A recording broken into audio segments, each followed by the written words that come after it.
Et bonjour, aujourd'hui je fais une petite vidéo sur ma Royal Enfield Classic 500 parce qu'en fait c'est une sorte de bilan, ça fait un peu plus d'1 an que je roule avec. Je suis en permis A2 et c'est la première moto que j'ai achetée juste après avoir passé mon permis A2. Et donc en 1 an j'ai fait un peu plus de 3000 km avec. J'ai surtout fait des balades autour de chez moi et un tout petit mini road trip de 3 jours. Et donc je vais vous parler de cette moto très sympathique mais qui est aussi selon moi un peu une moto de fou furieux. Alors, Royal Enfield, déjà, si vous ne connaissez pas cette marque, c'était à la base une marque anglaise qui est devenue indienne par la suite, et en fait cette marque a 120 ans d'histoire. Pendant très longtemps, cette marque était un peu une marque de niche, on va dire, sauf que maintenant, avec toute la vague du rétro, néo-rétro, tout ça, nostalgie, cette marque est vraiment à la mode, et notamment les Royal Enfield Interceptor sont les motos les plus vendues au Royaume-Uni par exemple. Et donc ma moto, la Classic 500, est basée sur la Bullet. Et la Bullet, c'est la moto qui a été la plus longtemps en production. Donc la production continue la plus longue, elle a 90 ans en fait. Et elle avait été utilisée par l'armée anglaise pendant la Deuxième Guerre mondiale. Donc il y a vraiment beaucoup d'histoire. Et donc cette moto, elle a été mise à jour par Royal Enfield au fil des années pour répondre aux normes. Et donc maintenant, on a cette Classic 500 que je possède, qui date de 2019 en fait. Elle a un look d'ancienne, mais elle est de 2019.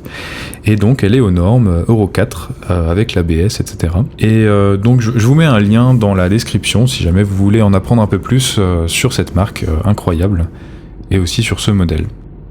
Donc ma Classic, c'est une Classic 500 Desert Storm de 2019, comme je disais. Elle a maintenant 8000 km, donc c'est une moto que j'ai achetée d'occasion. Je l'ai achetée pour environ 4400 € dans une concession Honda. En fait, c'était quelqu'un qui vendait cette moto pour acheter une CB500X. Et donc je l'ai eu pour un bon prix finalement, parce qu'elle avait seulement... elle avait moins de 5000 km. Cette moto, elle a l'ABS, elle est aux normes Euro 4, elle a le double catalyseur. Elle avait déjà une bulle que j'ai enlevée parce qu'elle n'était pas très jolie. Elle a ses sacoches militaires officielles Royal Enfield qui peuvent contenir pas mal de choses. J'ai installé des sièges confort parce que les sièges d'origine étaient vraiment pas terribles au long terme. Et également, elle a un petit CC bar de la marque Span, donc c'est pas un truc officiel, avec un petit porte-bagages. Moi, c'est une couleur que je trouve très belle. C'est pas la couleur que je voulais à la base, je préfère le modèle chrome vert anglais. Mais bon, vu que cette moto, la production a été arrêtée en 2020, c'était assez compliqué de trouver le modèle exact que je voulais, donc je me suis dit, allez, pourquoi pas, la couleur militaire sable, elle est pas mal aussi. Elle a été arrêtée en 2020, et donc je me suis dépêché d'en acheter une avant qu'on puisse plus trop en trouver en bon état, quasiment neuve. Elle a été remplacée en 2022 par un modèle 350 cm3. Et donc pourquoi j'ai acheté cette moto ? En fait, c'est une question qu'on me pose assez souvent. Souvent, des jeunes vont me dire « Mais pourquoi t'as acheté ce truc ? Qu'est-ce que tu fais avec ça ?» Faut savoir que j'ai 27 ans maintenant. Et en fait, j'en avais 25 quand je l'ai acheté, du coup. C'est vrai que ça peut sembler atypique, en fait. J'ai passé mon permis sur une MT-07, les MT-07 de l'auto-école.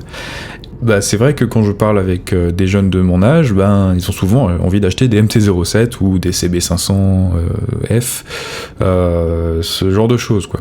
Moi, j'ai fait un truc un peu différent, j'ai acheté cette Classic 500. Et donc, à la base, c'est mon père qui m'avait parlé de la Bullet, il y a plus de 10 ans maintenant. Et donc c'est un peu lui qui a planté la graine dans mon cerveau. C'est vrai que j'ai toujours aimé le look, on va dire, de cette moto, mais aussi son histoire. Et après, quand j'ai passé mon permis A2, je me suis dit, allez, de toute façon, en A2, on est bridé à 47 chevaux, donc je voulais pas une moto trop bridée.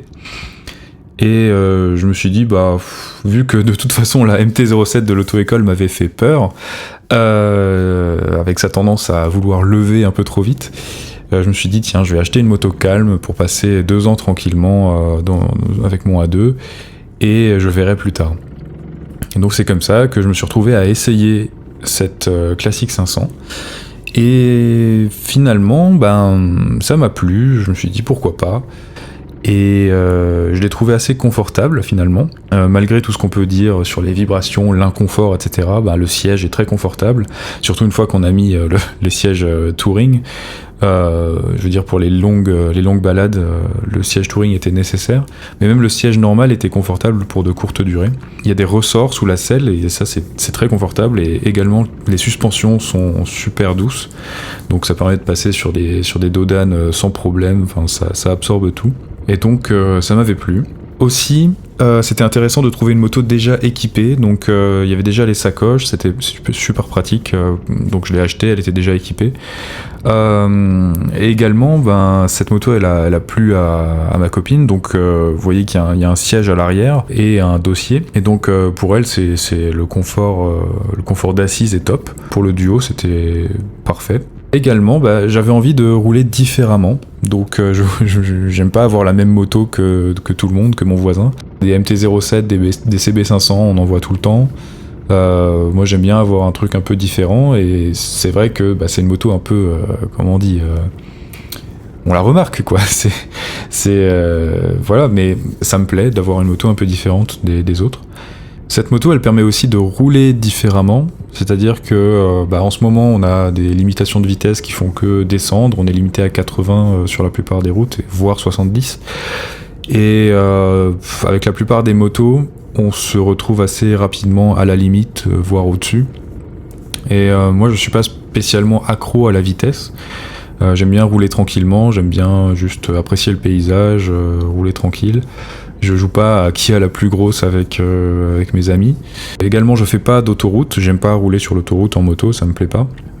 Pour moi, la moto, c'est plus des petits virages en montagne, etc., où de toute façon, on va pas forcément dépasser les 80-90 km/h. Donc voilà, cette moto, c'était une façon pour moi d'avoir une moto tranquille, en fait. Donc maintenant, je vais vous parler un peu de ce qui va avec cette moto. J'aborderai les points qui fâchent un peu plus tard. Cette moto, elle est très belle, je la trouve très belle. Elle a un capital sympathie énorme, et elle a aussi énormément de ce que les Anglais appellent le curb appeal, donc c'est à quel point les gens vont se retourner sur votre moto quand ils la voient sur le trottoir en fait. C'est vrai que ça m'arrive assez souvent, je me gare près d'un bar ou un café, et puis j'observe ma moto, et puis les gens se retournent dessus, ils regardent un peu, qu'est-ce que c'est, ça ressemble pas aux autres motos. Cette moto, elle attire l'œil, elle est très belle. Également, elle est assez solide en fait, malgré tout ce qu'on peut lire aussi. Elle est entièrement en métal, quoi. Même les garde-boue sont en métal. Enfin, il y a très peu de plastique dessus, donc elle est très solide. Bon, du coup, elle est très lourde aussi, mais elle a cet aspect de solidité. Effectivement, j'ai eu aucun souci majeur pour l'instant. Bon, ça fait qu'un an, mais elle fonctionne tout le temps. Elle fonctionne jamais très très bien, mais elle fonctionne tout le temps. Malgré ses 27 chevaux, on peut se dire que c'est pas beaucoup, elle a quand même pas mal de couple, parce que c'est un mono 500, et donc on n'a aucun problème pour arriver à la même vitesse que le trafic en ville ou sur les petites routes, et on ressent bien l'accélération. En fait, on n'a aucun problème à accélérer mieux que beaucoup de voitures en ville. Je pense que la puissance n'est pas vraiment un problème. Le siège est très confortable, comme je disais, les suspensions sont très confortables, donc tout ça c'est très bien. Également, elle a quelque chose auquel je ne m'attendais pas, elle est très agile en fait. Les roues sont très fines et assez grandes, et du coup elle est très maniable en ville, et donc c'est assez pratique au quotidien. Également, j'adore sa sonorité en fait, je vais vous faire écouter ça maintenant.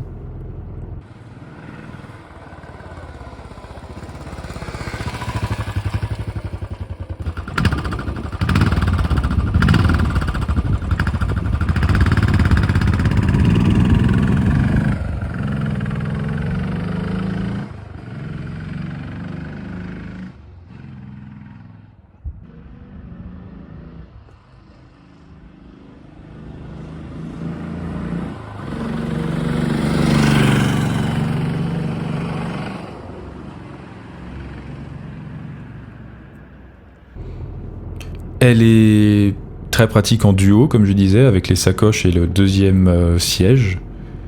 Et aussi, paradoxalement, j'aime bien ses vibrations. Elle vibre beaucoup, mais ça lui donne un certain caractère, un certain charme. Voilà pour ce qui va. Maintenant, on va parler de ce qui va pas. Effectivement, de par son moteur un peu atypique, on est limité en vitesse. Le constructeur annonce un peu plus de 130 km/h de vitesse max. Dans les faits, vous n'irez jamais à 130 km/h avec cette moto. Et je pense que vous n'aurez aucun plaisir même à aller à 100-110. Parce qu'en fait, à partir de 80 km/h, donc à la moitié du compteur de vitesse, ça commence à vraiment vibrer beaucoup. Et si vous maintenez cette vitesse, à force, vous avez les pieds qui sont engourdis, les mains aussi. C'est vraiment pas très agréable. Et donc, en pratique, on est vraiment limité à 70-80 en vitesse constante. On peut bien sûr aller à 90 pour faire un tout petit bout de voie rapide par exemple, mais plus de quelques minutes et c'est la foire aux vibrations, quoi. Et donc ça a des conséquences, c'est-à-dire que il faut toujours planifier son itinéraire pour surtout pas faire d'autoroute avec, même éviter les voies rapides, donc on ne fait que de la petite route avec. Et donc ça c'est assez embêtant quand on veut partir un peu plus loin, donc on va toujours essayer de faire un itinéraire, mais on passe par des routes qui sont pas forcément idéales, ça rallonge beaucoup le trajet.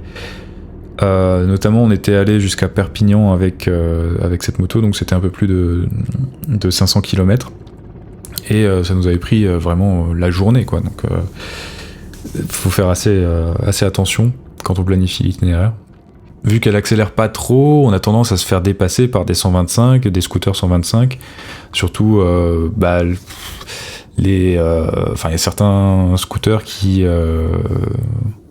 respectent pas forcément bien le code de la route. Donc ils vont un peu nous dépasser n'importe comment, et finalement on a les mêmes problèmes qu'avec une petite moto 125, quoi. Donc il faut faire attention à ça. Maintenant, je vais parler des vibrations. Donc, oui, j'ai mis un moment à en parler, mais les vibrations, certes, elles sont rigolotes et agréables, elles font le caractère de la moto, mais elles peuvent aussi être un peu désagréables à partir d'un certain moment. Et donc, faut faire attention à toutes les vis, à toute la visserie de la moto, parce qu'on perd facilement des morceaux de la moto. Notamment sur l'échappement, il y a un genre de cache. Et j'ai une vis qui avait sauté, et il y a un petit clip en dessous de ce cache qui a cassé à cause des vibrations.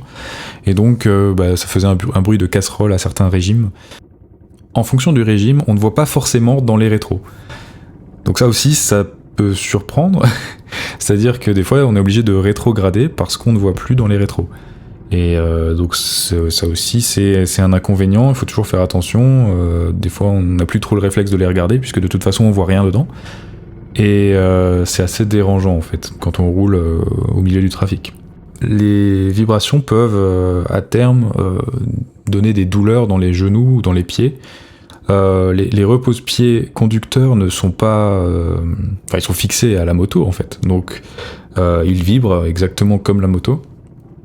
Et donc à force ça peut faire mal dans les genoux, notamment pour ma compagne. Elle me dit qu'au bout de quelques heures elle a vraiment mal dans les genoux avec cette moto, alors qu'avec mon autre moto c'est pas le cas.